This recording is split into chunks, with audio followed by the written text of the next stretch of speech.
normally that's the absolute bottom. So now we can actually continue going down, and we can basically get to the bottom part of the dungeon in another way. So if we come down through here, here's where we this is the room where we fought the Stale Master. That's what they're called, Stale Master. It's like Stalfos, only it's Master instead of Faust. And we get into this very pleasant looking area. Like, look at this place. This place is pretty terrifying.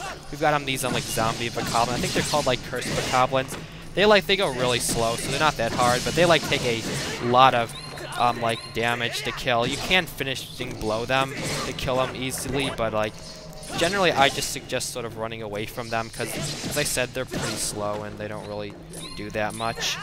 But anyways, yeah, this place is pretty terrifying. Like, one of the things I think is really cool about this dungeon is that it's basically like the water temple and then like the shadow temple like at the bottom. Like, it's the water temple on top and it's the shadow temple on the bottom, which I have to say, in terms of like ideas, that's a really clever idea. So it basically, like, because I mean, like, the top part of the dungeon is like all beautiful and stuff, and then this part is like just sort of like nasty. Like, you don't want to be there. Don't touch that stuff. It's not good. It basically curses you and makes it so you can't use your items.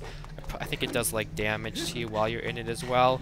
So what we have to do here is a pretty interesting puzzle. There's like a tablet somewhere around here that'll explain it. If I can find the tablet out. We have some fire bats for some reason. I'm not really sure why they're fire. I would have thought that they would have been cursed bats, because there are actually things called cursed bats. Okay, I guess there's another one of these things down here. Another wall. These like walls are everywhere, but whatever. I'm not gonna spend like my one what do we call it, my one. I'm not gonna get my like 1/2 heart back just by doing something random. It's not really worth it. But anyway, that's statue basically told us what we're supposed to do, and what we're supposed to do is we can grab onto this one. Please grab onto it. Like, I don't understand why this sometimes works and sometimes it doesn't. I guess it's sort of like the way you flick the whip, but I don't know. I've never really been that good at it. But anyway, what we have to do is we have to okay, somewhere around here. Okay, so what we have to do is we have to basically use the beetle and fly through this thing's eyes, and in the inside there's a gem, which is basically what that little like stone tablet told us to do, which is once again I think it's pretty cool what the beetle can do, and that'll basically open up the thing's mouth. So what do you do with that? If you notice that there was actually a bomb right there, and if there's a bomb, that means that we can grab it with our trusty hook beetle. Not sure. I might have to like come all the way around, but okay, yeah, this is. I think you're supposed to like go all the way around. I mean, you could probably do a cool maneuver, but it's whatever. Let's just come around like this. Luckily, I've upgraded to the tough beetle, so this thing can be flying for long. I'm not sure if I explained it, but basically the two upgrades. The first one is called the quick beetle, which obviously makes it so that it goes faster. You can press A to fly fast, but you can't do that while you're holding something. Then the other one makes it the tough beetle, which basically just increases the amount of time it can be in the Air Force. So yeah, like, it wasn't even getting close to tired. And we have to use that to open up here. I do not believe you can like use a normal bomb. I think it's just too far away or something. And now we just grab out our whip. I like how the music changes to like, I don't know, is this even like music? I can't even like really hear anything, but like it's definitely not the music of the top. So I guess there's that. I mean, I sort of like just hear like like these like noises rather than like an actual song. Right here we just want to climb up this little section. We can climb to the top, then we want to jump to the other section, and we can basically use that and come over here.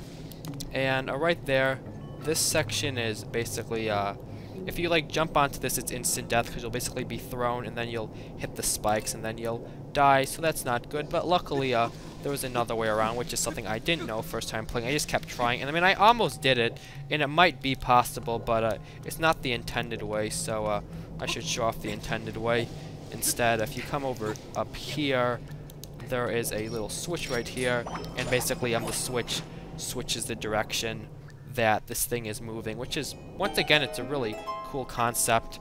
And something I like about a lot of these switches, that they're not like switches that like you only hit them once and they have like an ultimate effect. Rather, on that switch you basically it has two options. You can put it in one way or the other, and you can probably guess that we'll have to be putting it in the other way eventually. There's more cursed bokoblins. That's what they're called, cursed bokoblin. I just call them zombie bokoblin, but the correct term is cursed bokoblin. So anyway, right over here, we can actually use this to get to the other side of where we had access to that switch. Come through here, and jump to the other. Okay, I guess Link decided he didn't want to jump today. That's okay. No big deal. We spawn right here, and we don't lose any damage. I mean, we don't take any damage. I don't know, would losing damage be the same thing as getting a heart? I'm not totally sure. And then come like this, throw it in the other direction. But luckily, we don't have to actually jump down. But I'm not sure if you noticed, but the wheel that like we had to run on is actually going in the same direction as this thing right here. So the reason we had to do that was so we could ride this thing all the way around. So now we can ride this. We can actually just keep on riding it past like where we jumped onto, and we can basically use it to get over to this section, which is something that you can't do because initially it was moving the other way, and you can't like jump faster than the speed that that thing is going. And anyways, do all that, we can kill some more fiery keys. I'm not sure if it's fiery or fire. And we come into this very pretty section. If you want to get back to the beginning, just use the you can hit this, and right down here is basically where we entered. So once again, nice little shortcut. There's like some way to like, I don't know, do like some glitch to get around this, but I'm not totally sure what it is. I just thought of something. Is there anything in this thing is eyes? Cause yeah, look at all this money I see. Let's get rich. Let's get some hearts. And I guess that's all there is. Whatever. No big deal. 10 rupees and 3 hearts is all right in my book. Then we're over here, and we see this little like thread, which this is pretty terrifying. Once you'll see what happens. Okay, let's not let go. But basically, we're climbing this thread, and this is gonna happen. So I believe that this is like a reference to this like, I think like a Buddhist story called like the spider's thread, where basically like, I don't really like understand it that well, but like I guess the idea was like this person like was trying to be like I guess this person was in hell, and like the Buddha was trying to save him, so he like dangled this like thread down into hell to like help this person get out, because I guess the person had like, I don't know, I guess he like had been cheated or something, or maybe he was like really like sorry or something, so he was like trying to change his ways. I'm not totally sure, but the idea was, I guess like all these like other people from hell were basically trying to join him, because I mean obviously no one wants to be in hell, but I guess like he was like rude or something. He like said that like this like thread is only for him, so then like at that point like the thread snapped, and then they all fell back down into hell. But I guess the general idea is that like the top floor I guess is supposed to symbolize heaven, which makes sense because I mean it's all pretty. You got like nice water, and you've got lily pads and plants and nice music and nice aesthetics. Then down there you've got like all those like torture looking devices and like that death water, which I never actually did touch because it's death water. You don't want to touch death water, just general rule. And you've got like the zombie bokoblins, which I guess is supposed to be like all the damned people, and then you have like the fire keys, which I don't know, that probably is symbolic of something. I don't know, maybe, I mean hell is kind of fiery and stuff, but I don't know, that's just sort of like the way I see it, and I think it's really cool if that's what they were going for. But anyways, what we're doing here now is we're basically bringing this thing back, and once again it's nice how we can like use this to like sort of like get to all different areas of the dungeon really quickly. But initially this was the only way to get down into the underworld, the bottom part. But now that we've activated the now that we can get to this area, we can actually come down here like this. I'm not sure if I showed this off yet, but the boss key is actually directly underneath where the statue comes down, which means that we have to have the statue raised to get the boss key, which we'll be doing right now. Right over here, this is where we come down at. We come through like this. Right here is where the statue is. It's way up there through the light, but right over here is the boss key, so let's grab that. It's not the boss key, it's not the big key. It's, what is it in this? What is in this dungeon? The Blessed Idol. That's interesting. And anyway, then the statue is basically going to start descending, which is kind of cool. So what do? Just run. and get out of there. If you like get grabbed by any of the cursed bokoblins, it'll probably kill you because it won't give you enough time. But then basically they all just get crushed, which is pretty cool. And I guess that's how you get out of it. And now we don't have to like use the thread anymore. And right here, if you hadn't already raised all the water, you sort of need to do that now. I'm back. My mom just got home from work, so I was saying hello. Anyways, right here, if you haven't hit all of these like little water switches already, you're gonna want to do that right now so that you can basically get all the way to the top. Right here, there's another carving, which is probably gonna like say you need the right key for the top that lies beneath the earth. Okay, no, I should not have touched that. I already have the key, Fee. We're good. We're good. We are very good. Right here, this is probably like the easiest one. Because first thing, you just have to like line it up like this. And come like this. And come on, a little bit more. A little bit. Come on. Right, just there we go. It's pretty easy because you can like tell that the bottom has like because it's like a flowery design. You can tell like the bottom is like that. So yeah, that's probably the easiest one. The next one, if I remember, is kind of difficult, like the key puzzle, and that actually does not directly open up the door of the boss. That actually opens up the top of this. So now we're basically at the very top of this place, which is pretty sweet. Like, look at this. We can just look down here. Actually, this isn't that much higher than like over there, but as you can see, we've got like 4 of these switches. So let's just hit them all. This time, they actually doesn't just raise the water, or maybe it does. Maybe it like raises a ton of water, but basically what this is going to do is it's just going to lift up the area. Let's just jump through like that. Okay, that was probably not okay. That actually been really cool.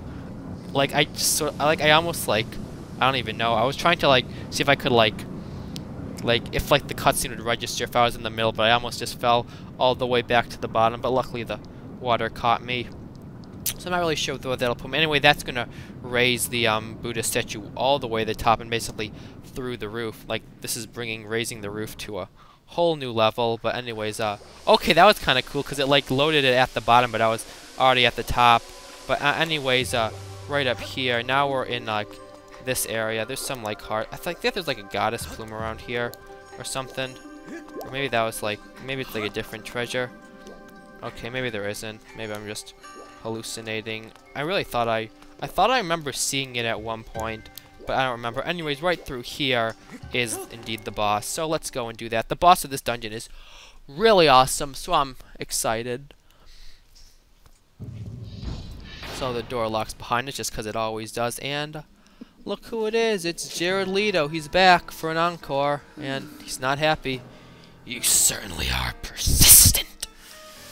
Terribly busy trying to find the clues that'll help me revive the Demon King. Your incessant buzzing like some irksome gadfly while I'm this busy is making me disagreeable.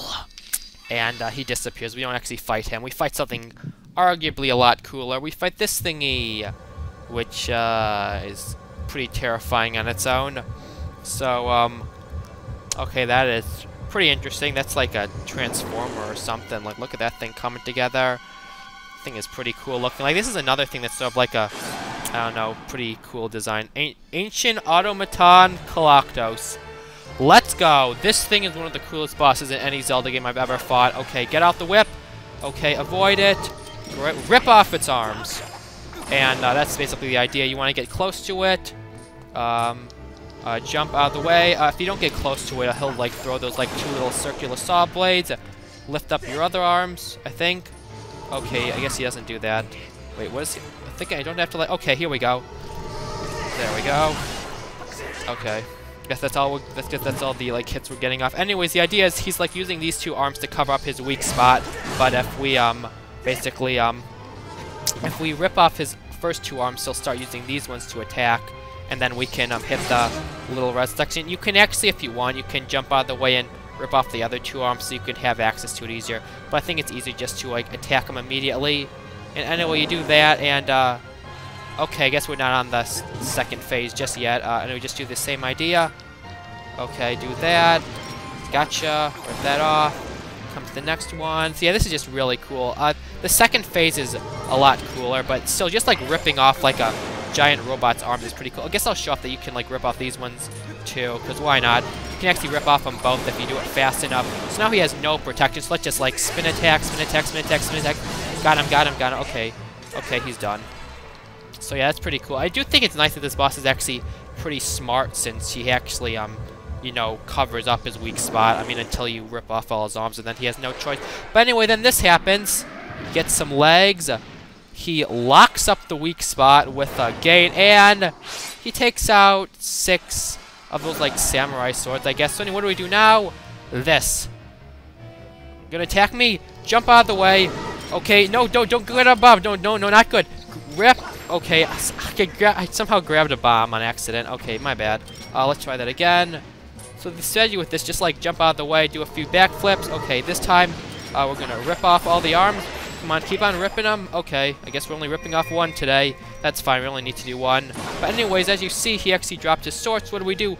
Pick up his sword, run at him, chop off his arms, chop through the gate, keep on chopping. Okay, come on, you got this. And then chop his weak spot with a giant samurai sword. Like, this is so sick. It's sort of like in Wind Waker, you can grab enemy weapons, but you never got to grab like this big giant thing. I guess like maybe Phantom Ganon's blade was sort of equivalent, but anyways, he's gonna like start doing this. Okay, I guess I should jump out of the way. I think it'll probably like bring some cursed bokoblins to life now or something. Okay, yep, here we go. Here they all are. He's gonna like kill him immediately, so okay, or maybe I'll just kill him. I guess those ones are a lot weaker anyways, so once again, just jump out of the way. You can actually like rip up all of these arms, but he'll never actually like do that attack again, so you have to like grab the sword. Okay, grab it, and okay, you can actually like okay, I guess he got me. He got me. You can like chop off his arms too if you want. If I can like hit it. Okay, I guess I'll just like if you do that. See now all his arms are gone, but now we just have to hit his weak spot and just chop through it. Gotcha, gotcha, and gotcha. I believe he takes 7 hits with the big sword. And I don't think you actually can't kill him if you only use your sword. Like, if you want, you could basically drop the big sword once you've cut through the little opening, and then you could just use your normal sword. But you actually can't kill it. Like, you can like hit as many times as you want, but it needs to have at least 1 hit from the big sword. Which I guess is sort of similar to like Ganon from like Ocarina of Time, where like you can use like other swords, but you technically can't kill him unless you use the Master Sword at least once. Like the final phase of Ganon's what I'm talking about. Also, if he like attack, or if you attack any of these like big pillars, you can get some hearts from it if you're running low. I'll let him do that. Come on, I can wait. I can wait. Okay, he does like a lot of damage. I just realized that. Okay, now get in for the kill. Chop, chop. You just got chopped. That's like that show, right? The cooking show. You're fired. Okay, that was more like the Trump show, right? The Apprentice, not the... Isn't there like a cooking show called like Chopped? Also, he like glassed like little baby before he dies. Also, his like sword is like through his neck or something, which is kind of terrifying. But anyways, that was the boss. Pretty awesome boss, if I do say so myself. Definitely one of my favorite bosses as well. So yeah, this dungeon's got an amazing boss and it's just an amazing dungeon overall. It has just a really great dungeon, honestly. I mean, there's nothing really else to say. We get our next heart container, which is always a pleasure. And I think we're at 12 hearts now, I believe, which is pretty sweet. So we have double what we started with. We can like still pick up this stuff, but I'll just show off. You can like go chop, and you can get some hearts. But the rocks can also actually fall on you, so you could actually lose hearts as well. So be careful with it. Anyways, come through this pretty cool looking door, which is like completely lit up, and let's see what we've got on the inside. So as you see, you can see like you sort of have like the mark of Furore on it. So that's pretty sweet. You come through here and Skyward Strike. We've done this before. We'll stand on this little like section just for good measure and hit it. And we've pretty much done this for all of the dungeons, so not really a surprise here. But what's going to happen now is pretty sweet. Little Furore thing lights up, and there we go. Now, I've never seen a sacred flame in real life before, but that looks like a sacred flame to me. I don't know about you guys, but that looks very sacred. I mean, for starters, it's green, and I think most fires aren't generally green. I mean, there's probably like some sort of chemicals that burn a green fire, but in general, that looks pretty sweet. So anyways, I guess the sword is gonna like I guess, like, I mean, Fi is sort of like the spirit of the sword, so I guess the flame sort of like embodies in her, and then it goes into your sword after this. And Fi looks like she's being burned alive, but she seems pretty comatose about it, so maybe there's something I'm missing. Maybe that stuff's good for the skin or something. But anyways, then the fire goes right into your sword, and that's pretty cool. And now our sword gets like an upgrade or something, right? Sort of like in Wind Waker, where like the two like dungeons like sort of upgrade your sword because like Gandalf did stuff to it. But anyways, now it looks like that. Have improved your making it longer and sharp enough to do twice as much damage. Okay, so I guess we're doing twice as much damage nowadays. This isn't like the final upgrade. I think like eventually we're gonna get to like 4 times as much damage. But wow, twice as much damage on the first one. I didn't remember exactly what it did, so I guess that's news to me. And we get Epic Link stance, because that's always welcomed. And then this. So this is pretty cool. I mean, this is generally as much as Link gets. We just get the Triforce of Courage, but in this game, if you couldn't tell, we're going to be getting all of them. I'm not really sure, because that isn't really the Triforce. That's just like one of the Sacred Flames. I mean, I'm not totally sure how all of the Zelda lore is like connected, but I'm not really sure how like the flame made the Triforce of Courage appear on Link's hand. Because, I don't know. It's whatever. Anyways, we got an upgraded sword, and we just finished one of the coolest dungeons in the whole Zelda series, in my opinion, and, we should probably save. I don't think I saved a single time throughout the entire dungeon, so probably a good idea to do it now. And now we're back in Lake Florian. The dragon's gonna be back. I guess the dragon was the dragon still like waiting us there the entire time? Because that's kind of terrifying. I guess these dragons probably can like sense when the sense of the sacred flames being like interacted with, so she probably just came back as soon as you got it. You must train yourself further to devote yourself wholly to this task. Nah, I'm more of a side quest kind of guy, honestly. Then farewell, but why you always call me boy? I mean, come on, I'm Link, hero of... Well, what am I the hero of in this game? I think Hero of the Goddess is his title in this game. And hey, at least my shield didn't break. It's one thing away from breaking, but whatever, I'll just fix it when I go to Skyloft next. Anyway, that's going to be it for today. We did the entire dungeon. That took about an hour to do, so we're probably looking at 2 or 3 parts.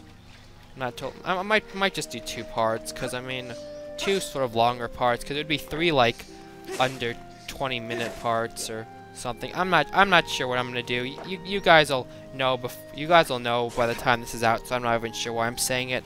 Anyways, we did the dungeon. Next time we're gonna go back to the sky. We're gonna get some side quests. We're gonna have some fun. You know what I'm saying. Anyways, yeah, I thank you all for watching, and I will see you all next time. Goodbye and take care.